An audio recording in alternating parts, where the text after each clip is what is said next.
Hay 6 fases del ciclo del asesino en serie. La primera, la fase del aura, donde el asesino en serie comienza a perder el control de la realidad. La segunda, la fase de búsqueda, cuando el asesino busca a una víctima. La tercera, la fase del cortejo, donde el asesino atrae a su víctima. La cuarta, la fase de captura, donde la víctima queda atrapada. La quinta, la fase del asesinato o tótem, que es la emoción máxima del asesino. Y, finalmente, la sexta, la fase de depresión, que ocurre tras el asesinato. Los asesinos en serie se pueden clasificar en 4 tipos principales: orientados a la misión, visionarios, hedonistas y de control del poder. Los orientados a la misión. Los asesinos en serie orientados a la misión sienten que están cumpliendo con su deber al purgar a un grupo de personas que creen que no deberían tener permitido vivir. Visionarios. Los asesinos en serie visionarios suelen recibir mensajes divinos o escuchar voces que les dicen que maten. Control del poder. Los asesinos de control de poder son los que se habrían llamado asesinos de lujuria en años anteriores. Obtienen placer del control que ejercen sobre sus víctimas. Los hedonistas matan para su propio beneficio personal, generalmente económico, como por ejemplo las viudas negras o los aniquiladores de familias, que son asesinos hedonistas que buscan su propia comodidad.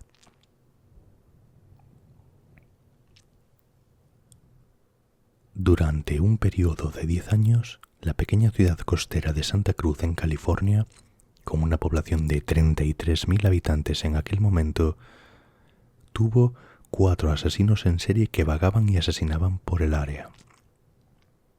En 1970, John Langley Frazier mató a 5 residentes y fue conmutado a cadena perpetua. En 1973, Herbert Mullin fue declarado culpable de 10 asesinatos y sentenciado a cadena perpetua. Más tarde dijo a las autoridades que escuchaba canciones de muerte y mensajes que le obligaban a hacer sacrificios humanos para prevenir terremotos.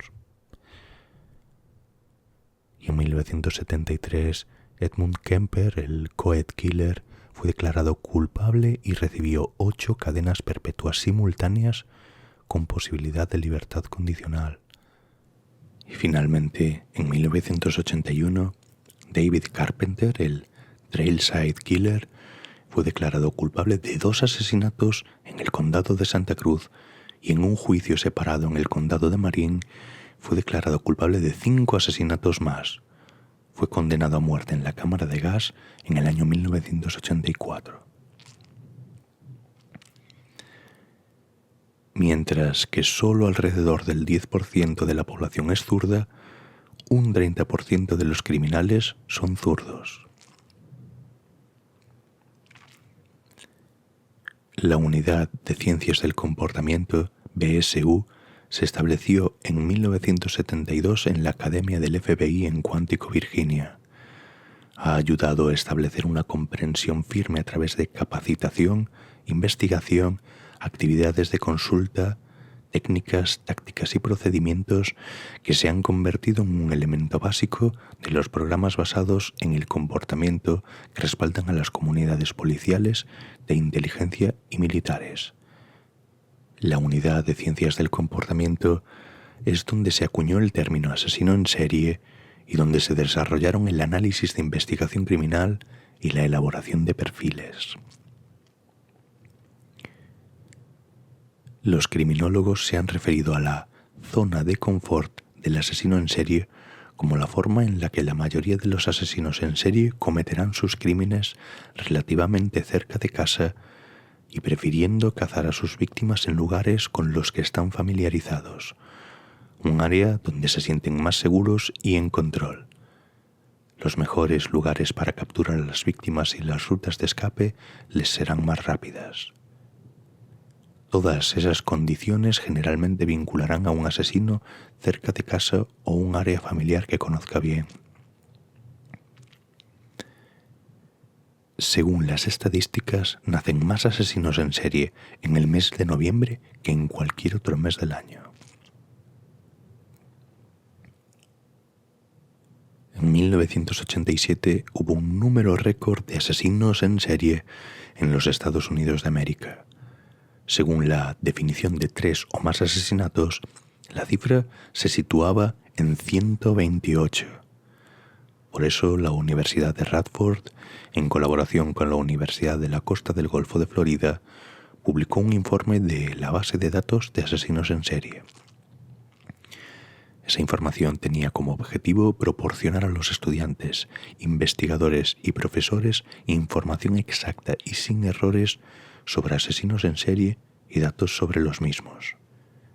Con este fin, la base de datos se actualiza continuamente y se publican informes anuales. Un estudio que se centró en un grupo de sociópatas que habían sido adoptados cuando eran bebés mostró que los parientes biológicos de los sociópatas tenían entre 4 y 5 veces más probabilidades de ser sociópatas que la persona promedio. Los investigadores señalan que es más fácil que las malas semillas florezcan en entornos malos.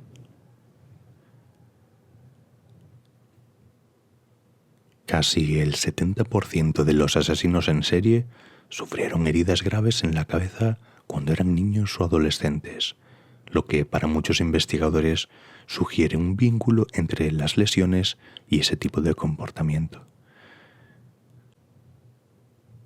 Algunos investigadores creen que la corteza prefrontal, la zona involucrada en la planificación y el juicio, no funciona correctamente en los psicópatas. El FBI ha tenido dificultades para encontrar una buena definición de asesino en serie. El término actual se empezó a utilizar de forma cotidiana en la década de 1970. Un investigador del FBI llamado Robert Ressler está asociado con la definición. Según Ressler, el asesinato en serie es un homicidio que implica al menos 4 hechos en lugares distintos. En la actualidad, el número de homicidios especificados en la definición ha disminuido. El FBI también redujo el número en 1990. La razón por la que la definición del FBI de asesino en serie no ha sido aceptada universalmente como la más adecuada es que excluye a los asesinos que son detenidos antes de que puedan cometer más asesinatos y también a los que cometen asesinatos en serie en el mismo lugar. Algunos académicos se muestran más entusiastas con la definición introducida por el Instituto Nacional de Justicia, una agencia del Departamento de Justicia de los Estados Unidos. Según esa definición, el asesinato en serie implica al menos 2 asesinatos diferentes que ocurren en un periodo de tiempo que va desde horas hasta años.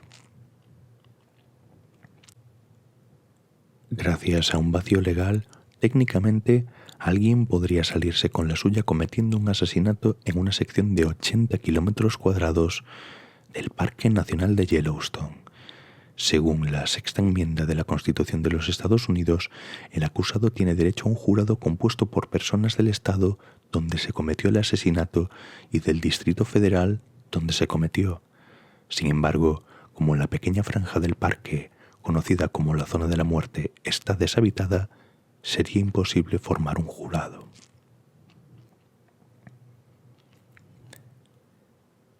Los estudios informan que los psicópatas tienen un umbral del miedo mucho mayor y es menos probable que respondan a los estímulos que inducen miedo. En otras palabras, pueden ser algo más inmunes al miedo y además su reacción de sobresalto es significativamente menor que la de la persona promedio, lo que significa que necesitan un mayor nivel de emoción o estimulación para tener una experiencia intensa.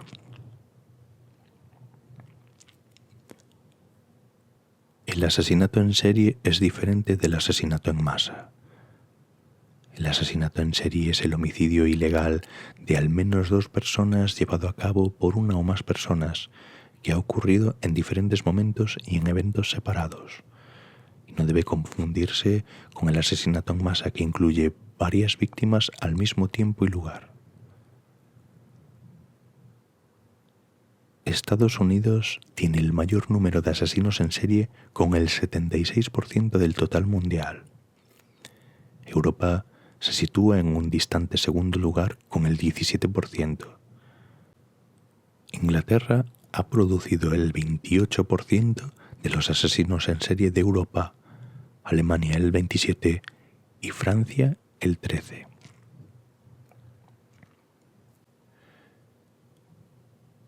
Muchos asesinos en serie están fascinados por la autoridad. Han intentado convertirse en agentes de policía o guardias de seguridad o han servido en el ejército.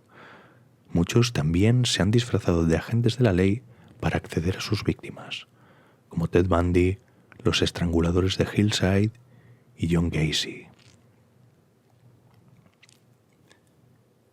La mayoría de los asesinos en serie tienen un coeficiente intelectual bajo o promedio.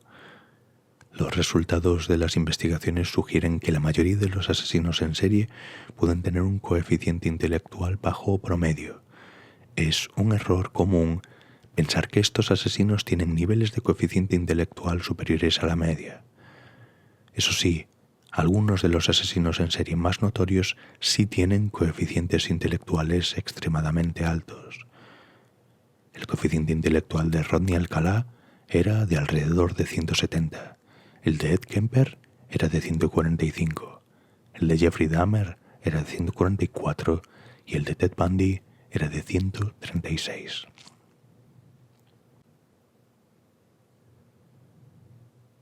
Los psicópatas tienen más probabilidades de ser encontrados en pueblos grandes y ciudades.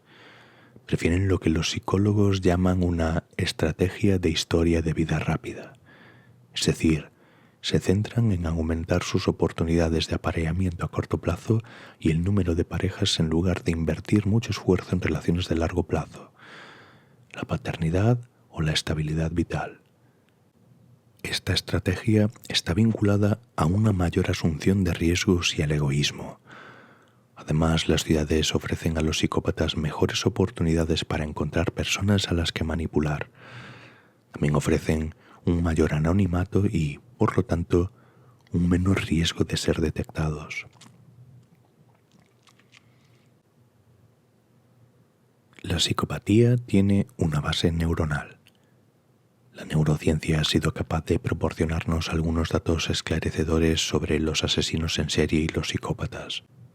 Los escáneres cerebrales de psicópatas y asesinos en serie conocidos muestran una amígdala significativamente más delgada que los escáneres cerebrales normales.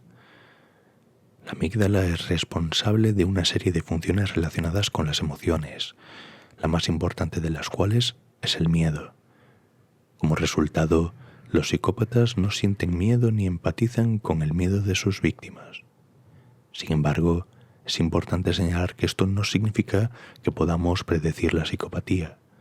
Estos comportamientos y tendencias suelen ser el resultado de una combinación de factores, que incluyen tanto la biología como la educación.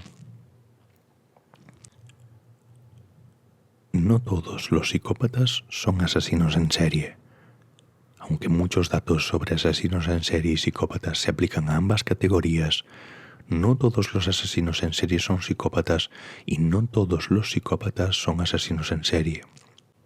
Para ilustrar el hecho de que la psicopatía no te convierte en un asesino en serie, muchos miembros de la sociedad de alto funcionamiento muestran similitudes neuronales y conductuales con los psicópatas criminales.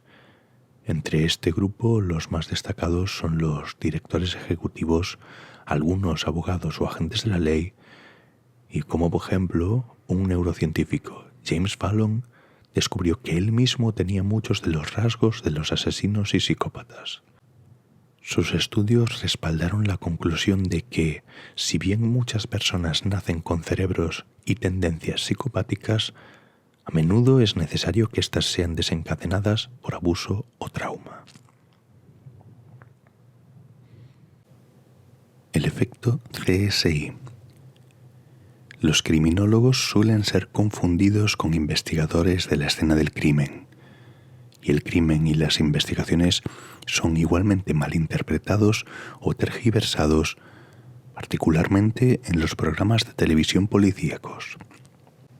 En programas de ficción como CSI se cometen crímenes atroces de manera regular. Se analizan huellas dactilares y ADN a través de sistemas informáticos. En pocos días se encuentra una coincidencia, se rastrea al perpetrador, se lo localiza y se le aprehende, presentando la ciencia forense como una ciencia infalible. Se trata de una visión distorsionada y poco realista de las capacidades de la ciencia forense que se conocen como el efecto CSI, un término que se acuñó después de que se descubriese que el exitoso programa de televisión distorsionaba las expectativas de los jurados en la sala del tribunal, haciendo más difícil obtener la condena. En realidad, la recopilación y el análisis de pruebas forenses es mucho más complejo, lleva más tiempo y es menos preciso. Y las tasas de resolución para la mayoría de los tipos de delitos no son tan altas como las que se nos presentan en los programas de televisión.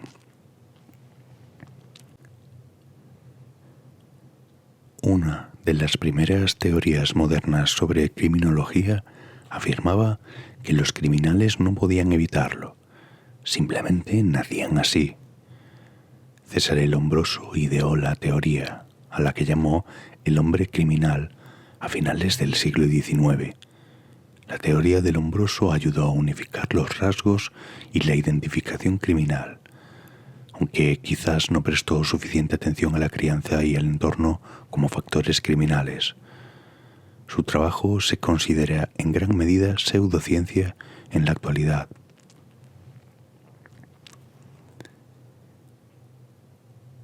En 1825, el criminólogo Jean-Étienne Dominique Esquirol escribió sobre algo que llamó monomanía, que, cuando se combinaba con tendencias homicidas, hacía imposible que alguien resistiera el impulso de matar. Teorizó que las personas con esta aflicción parecerían normales la mayor parte del tiempo y luego matarían sin razón aparente. Durante gran parte del siglo XIX, el crimen violento se consideraba una prueba de locura y también se consideraba, curiosamente, un crimen ser loco.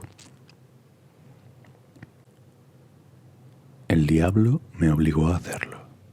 En la Edad Media, la creencia predominante era que los criminales estaban siendo dominados o influenciados por el diablo. Los legisladores medievales derivaban castigos severos para purgar el cuerpo del criminal del demonio malvado y hacer el trabajo de Dios en la tierra.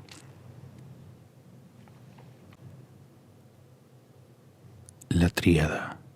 Los criminólogos han identificado 3 posibles señales de advertencia de un futuro asesino en serie a las que se refieren como la tríada. Estas señales son tortura animal, enuresis o mojar la cama a una edad avanzada y piromanía.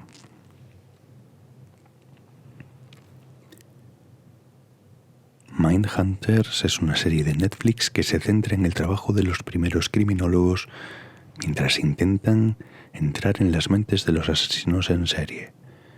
Está basada en parte en el criminólogo de la vida real John E. Douglas, un legendario perfilador criminal que también inspiró el personaje de Jack Crawford en El silencio de los corderos. El mapeo del crimen.